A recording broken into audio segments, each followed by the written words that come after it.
मुझे ये चाहिए और मैं अगर ये बना सकता हूँ तो मैं कैसे बना सकता हूँ, इसके लिए मुझे कौन बताएगा। तीसरा क्वेश्चन हो सकता है कि चलो मेरे पास ये टेक्नोलॉजी है, अभी को चाहिए, मुझे किसी ने बता दिया था, मैं इसे बनाऊंगा कैसे। और चौथा क्वेश्चन होगा क्या जो अभी को चाहिए, शायद मेरे पास ये टेक्नोलॉजी है और मैं ये बना, मेरे पास ये रेडीमेड प्रोडक्ट है, तो इसे मैं खरीदवाऊंगा कैसे। इसको करने के लिए मैं आपको कुछ मार्गदर्शन देना चाहूँगा। जैसे कि पहले आमी अपनी रिक्वायरमेंट कैसे बताती है। आमी अपनी रिक्वायरमेंट 4-5 माध्यमों का इस्तेमाल करके बताती है। जैसे कि आपका हमारा compendium of problem definition statement है, हमारा टेक्नोलॉजी पर्सपेक्टिव कैपेबिलिटी रोडमैप है जो हमारा हेडक्वार्टर आईडीएस इशू करता है, और हम इवेंट्स में पार्टिसिपेट करते हैं जैसे कि एरो इंडिया, डिफेंस एक्सपो या आने वाला ईस्टेक, जहाँ पर हम हमारे इम्पोर्टेड असेंबलीज, सब असेंबलीज और इक्विपमेंट को लगाते हैं, जिसको देख के आप देख सकते हैं कि हमारी जरूरत क्या है और इसको इंडिजिनाइज करने की क्या जरूरत है। और सृजन पोर्टल के बारे में तो आपको ऑलरेडी थोड़ा बहुत ब्रीफ कर दिया गया। अब इनको एक एक करके लेते हैं। पहली चीज, हम अपनी जरूरतों को बता रहे हैं through compendium of problem definition statement. ये हमारे चैलेंजेस हैं जो हमारे ट्रुप्स को फॉरवर्ड एरिया में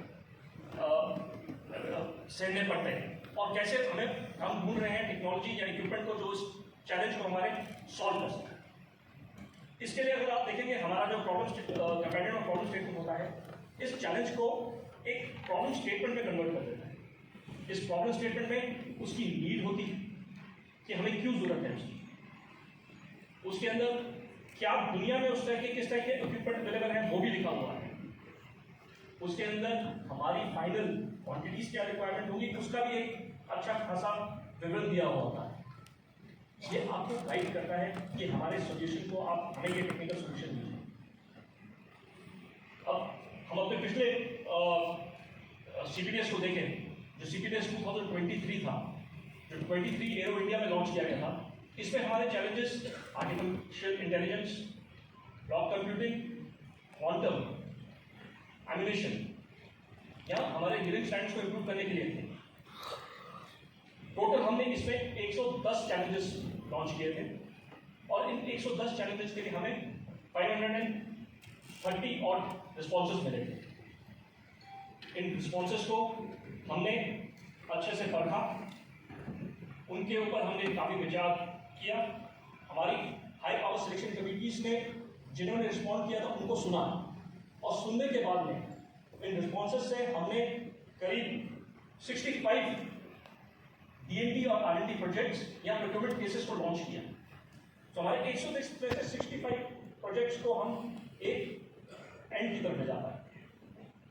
इसके सिवाय हमने रियलाइज किया कि इस 2 साल के अंदर 23 प्रॉब्लम्स के लिए ऑलरेडी कुछ पैटर्न चल रहा था जो हमारी प्रॉब्लम स्टेटमेंट नहीं रही या हमारा चैलेंज नहीं रहा। इसमें कुछ चैलेंजेस थे जिसमें रेडीमेड प्रोडक्ट भी था अवेलेबल, जो इंडस्ट्री ने हमें ऑफर किया जिसके बारे में हमें नहीं पता था। उनका हमने low cost low commitment demonstration की, और उनको उस डेमोन्स्ट्रेशन में सक्सेसफुल होने के बाद में प्रोक्योरमेंट के लिए शॉर्टलिस्ट किया। कुछ प्रॉब्लम स्टेटमेंट्स हमारी ऐसी भी थी जिनकी हमें जानकारी, जिनके हमें अच्छे रिस्पॉन्स नहीं मिले या हमें वो टेक्नोलॉजी नहीं मिली जो हम ढूंढ रहे थे। ऐसे करीब 13 टेक्नोलॉजी चैलेंजेस को हम इस साल जो CPDS लॉन्च हुआ 2024 में, जो हमारे माननीय रक्षा मंत्री जी ने एरो इंडिया में लॉन्च किया, उसमें ही इस साल 82 प्रॉब्लम स्टेटमेंट्स को लॉन्च किया गया था, जिसमें अभी तक ओवरवेलमिंग रिस्पॉन्स मिला है। ऑलरेडी हम 600 रिस्पॉन्स से ऊपर जा चुके हैं।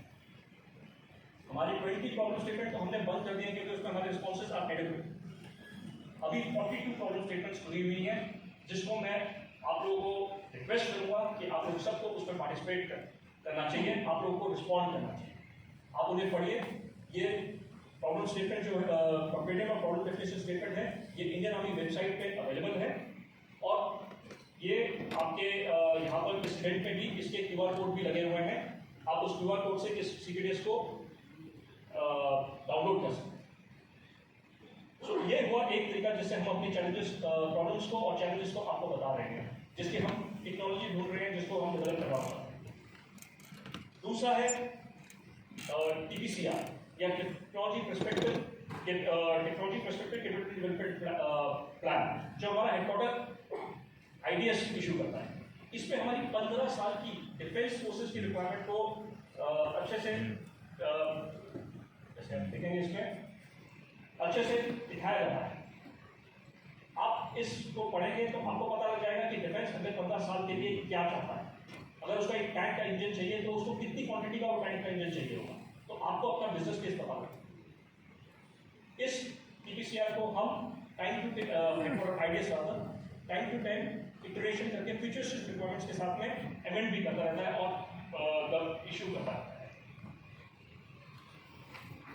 ऑल्सो हम अपनी रिक्वायरमेंट्स को, जैसे मैंने आपको पहले बताया कि एरो इंडिया, डिफेंस एक्सपो, ईस्टेक में इंडियन आर्मी स्टॉल लगा के भी दर्शाते हैं, जिसमें आप हमारे प्रोडक्ट्स को देख सकते हैं और हमारे फॉरेन प्रोडक्ट्स जो हमने दिए हुए हैं या जिनकी इंडियनाइजेशन की हमारी रिक्वायरमेंट है उसको नोट कर सकते हैं और अपने प्रपोजल्स हमारे साथ शेयर कर सकते हैं। उनको देखिए, जिनको हम फ्यूचर में डेवलप करने के लिए या आपसे खरीदने के लिए, अगर आपके पास में प्रोडक्ट है तो आपके साथ इसको प्रोग्रेस कर सकते हैं। एक और मीडियम जिसके बारे में आपको अभी बताया गया था वो सृजन प्रोजेक्ट, जिसमें करीब 46,000 प्रोडक्ट्स जो हम इंपोर्ट कर रहे हैं, जिसमें प्रोडक्ट असेंबली और सब असेंबलीज हैं, वो सब लिस्टेड हैं। उन या फ्यूचर में प्रोड्यूस करने वाले वो भी लिस्टेड हैं। इनको हम ईच प्रोडक्ट का उस पर स्पेसिफिकेशन दिया हुआ है, उसकी फोटोग्राफ दी हुई है। अगर आप उस साइट पर जाएंगे उसको देखेंगे, उसका हमने कितना उस पर इंपोर्ट करने का पैसा लगाया है हमारा, वो भी उसमें लिखा हुआ है और हमारा फ्यूचर का बिजनेस केस क्या हो सकता है वो भी उसमें लिखा हुआ है। सो जब ये पोर्टल आपको इतना कुछ देगा तो उस पोर्टल से आप क्या करना चाहेंगे? उस पोर्टल पे आप जाइए, आप उस पोर्टल को सर्च से देखिए, जो आपकी टेक्नोलॉजी जिसको आप डेवलप कर सकते हैं उसके सर्च कीजिए।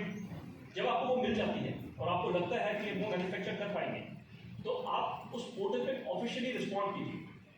जो सर्विस हेडक्वार्टर या डिफेंस पीपीएससी होगा